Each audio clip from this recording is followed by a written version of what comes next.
नमस्कार दोस्तों, मेरा नाम है आशुतोष और आप देख रहे हैं डायनामिक इम्पल्शन। आज के इस वीडियो में हम बात करेंगे 26 फरवरी 2022 के करंट अफेयर्स की और ज्ञान को कभी भी छोड़ना नहीं चाहिए, इसलिए वीडियो को अंत तक अवश्य देखिएगा। सबसे पहला प्रश्न है, एशिया इंडिया एक्सप्रेस किस देश को केबल से जोड़ने के लिए शुरू किया गया? ए बांग्लादेश, बी मालदीव, सी श्रीलंका, डी रूस। And the right answer is Maldives. तो मालदीव को सबसी केबल से जोड़ने के लिए जियो ने इंडिया एशिया एक्सप्रेस को शुरू किया है। एक मिशन टाइप का आप कह सकते हैं। अभी तो वर्तमान में तो मालदीव के लिए ही है, इसका नाम अच्छे से याद कर लीजिए। जो सबसी केबल होती है, इससे आप समझ गए होंगे, अभी ये बहुत ज़्यादा चलन में है कुछ समय से, और इसमें और भी ज़्यादा देशों को जोड़ने की बात कही गई है। अभी तो वर्तमान में मालदीव करेगा, आगे और भी जैसे सिंगापुर वगैरह हैं उनको भी जोड़ सकते हैं। अगला प्रश्न है, अंतर्राष्ट्रीय रबड़ अध्ययन समूह का नेतृत्व कौन सा देश करेगा? A France, B Germany, C Bharat, D Singapore. And the right answer is Bharat. तो हाल ही में भारत को अंतर्राष्ट्रीय रबड़ अध्ययन समूह का नेतृत्व दिया गया है फिर से, और के.एन. राघवन ने भारत की तरफ से ये नेतृत्व करेंगे। चेयरमैन इन्हीं को नियुक्त किया गया है, जो कि एक अच्छी बात है। आप इस संस्था के बारे में और ज़्यादा भी पढ़ सकते हैं, बहुत ही ज़्यादा अच्छी बात होगी। और यदि आप नोट्स वगैरह भी बना रहे हैं तो स्थापना और भारत इसका कब पहले सदस्य था, ये लिख लीजिएगा, बहुत ही ज़्यादा इंपॉर्टेंट मैं कहूँगा। अगला प्रश्न है, ओम बर्ड्स पर्सन ऐप को किसने लॉन्च किया? A Giriraj Singh, B Purushottam Rupala, C Narendra Singh Tomar, D Narendra Modi. And the right answer is Giriraj Singh. तो हाल ही में केंद्रीय मंत्री गिरिराज सिंह ने महात्मा गांधी नरेगा योजना के तहत ओम बर्ड्स पर्सन ऐप को लॉन्च किया है। इसका मतलब लोकपाल होता है ओम बर्ड्स पर्सन का मतलब। ये उतना ज़्यादा इंपॉर्टेंट क्वेश्चन मैं नहीं कहूँगा, लेकिन हाँ, नरेगा, महात्मा गांधी नरेगा योजना के बारे में आप पढ़ सकते हैं, किस सरकार ने लॉन्च किया था, कैसा क्या है, बहुत ही अच्छा होगा। अगला प्रश्न है, देवायतनम अंतर्राष्ट्रीय सम्मेलन को कहाँ आयोजित किया गया? A Hampi, B Sanchi, C Nai Delhi, D Chhatarpur.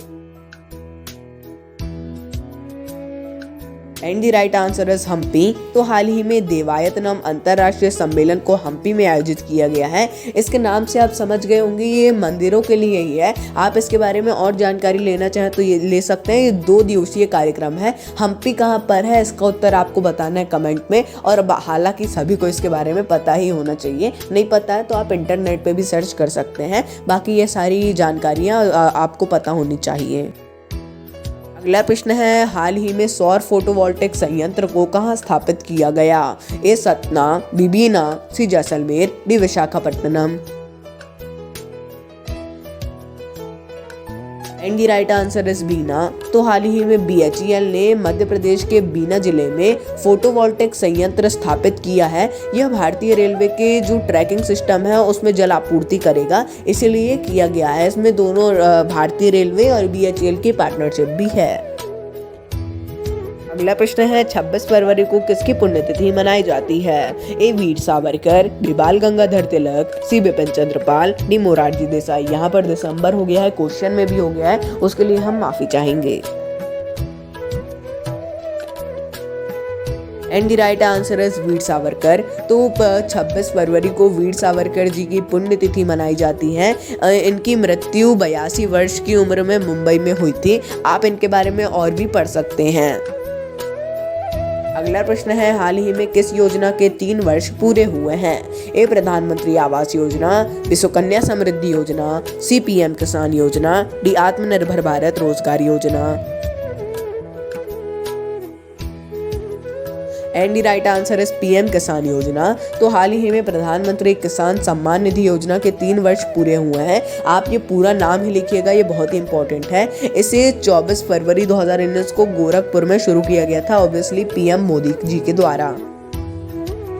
अगला प्रश्न है, हाल ही में टॉफी इंश्योरेंस के साथ किसने भागीदारी की? A Make My Trip, B IRCTC, C Yahoo, D Ease My Trip.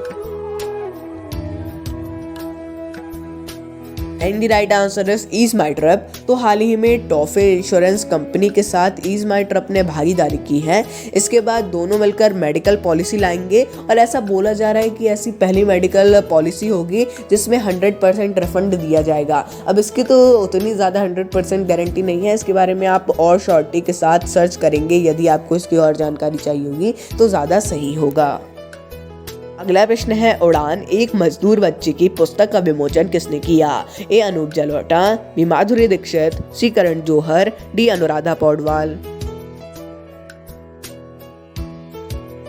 And the right answer is Anup Jalota. तो हाल ही में मशहूर गायक अनूप जलोटा ने कहानी एक मजदूर बच्चे की पुस्तक का विमोचन किया है। इसके लेखक मिथिलेश तिवारी जी हैं। तो दोस्तों ये था अंतिम प्रश्न। मिलता है अगले वीडियो में। नमस्कार। Dynamic impulsion.